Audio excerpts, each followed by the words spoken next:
Military plane ang gamit ng ilang bansa sa pagsundo sa kanilang mga kababayang naiipit ngayon sa Lebanon.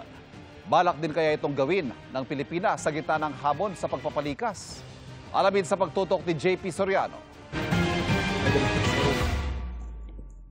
Bakas ang mga uka sa kalsada at mga wasak na gusali sa isang bahagi ng Dayeh sa Southern Lebanon na indikasyon ng pambobomba sa lugar. Kuha ito ng Lebanese na asawa ni Lor, Pilipinong 30 taon nang nakatira roon.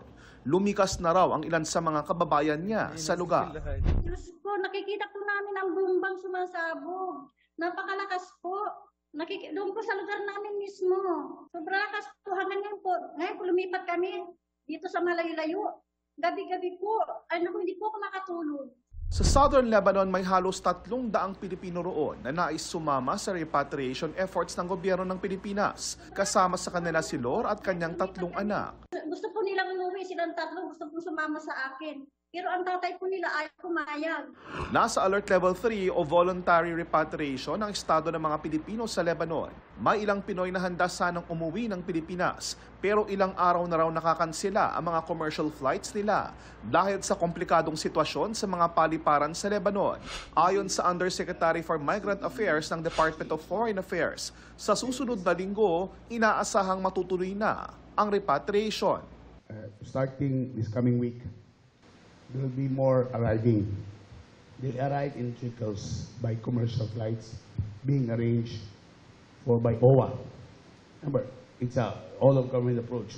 Ang ibang mga bansa gaya ng Spain, Greece at Colombia gumagamit na ng military planes para idikas sa kanilang mga kababayan mula sa Lebanon. Sabi ng DFA, We're contacting the DND, talking if it's possible, if they could spare a ship, a military ship to patrol the area, maybe because some ASEAN countries are doing that. Not necessarily for Lebanon, pero maybe because of the Houthis, mga gayon. So that as well. But military plane, no, wala pa tayong balak ko na. Gayunman, karamihan sa tinatayang 11,000 Pilipinong nagtatrabaho o may pamilya na sa Lebanon, nais manatili muna roon ayon sa DFA. There's another camp of OFWs who don't want the alert level 4 to be raised because that would eventually mean hindi na sila makakabalik sa Lebanon pag nagpa-repatriate sila. Para sa GMA Integrated News, JP Soriano, nakatutok 24 oras.